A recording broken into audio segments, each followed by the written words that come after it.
ઘણીવાર જે દોડવાથી નથી મળતું એ છોડવાથી મળે છે.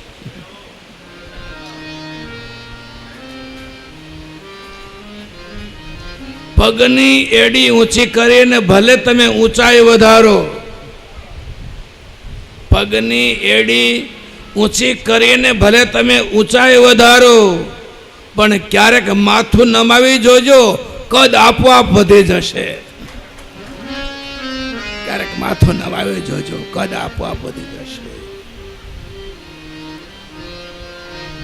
સુખી થવાના 3 માર્ગ: કમ ખાવો, ગમ ખાવો અને જરૂર પડે ત્યારે થોડા નમ જાઓ.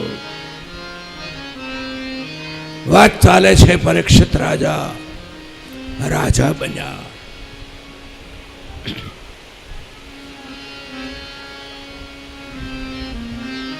મૃગયા કરવા નીકળેલા પરીક્ષિત રાજાએ એક ગાય અને બળદને જોયા. ધરતીના રૂપમાં ગાય, બળદના રૂપમાં ધર્મ.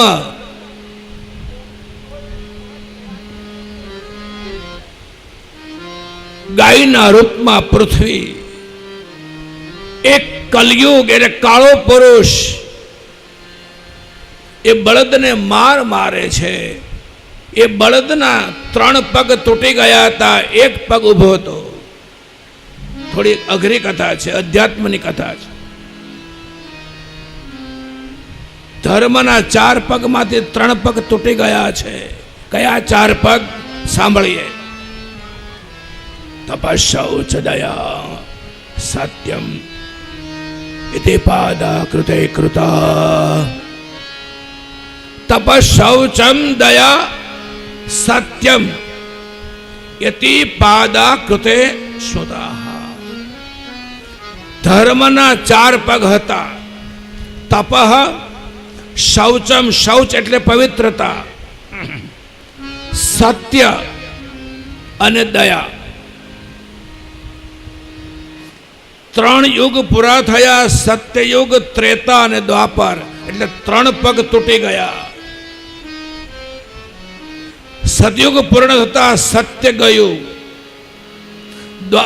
ત્રેતા પૂર્ણ થતા તપ ગયું, દ્વાપર પૂર્ણ થતા શૌચ પવિત્રતા ગઈ. આજે કલયુગમાં ધર્મ 1 પગ ઉપર ઊભો છે. આ એની વાત છે. અને એ પગનું નામ છે દયા.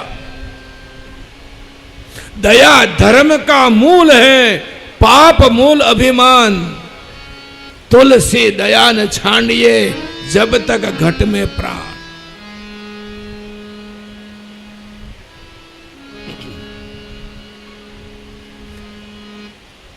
એ જ સમયે બળદ અને ગાય પરીક્ષિતના શરણે આવ્યા.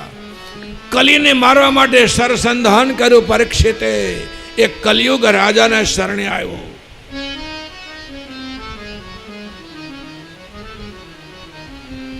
અભય આપો. પરીક્ષિત રાજાએ પૂછ્યું કે તારાથી સમાજને કઈ ફાયદો ખરો? બોલે હા.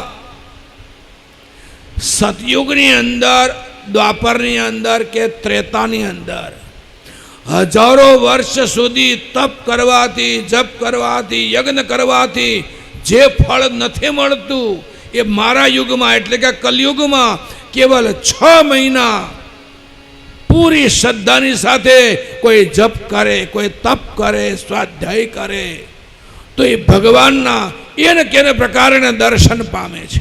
આ ફળ મારી અંદર છે.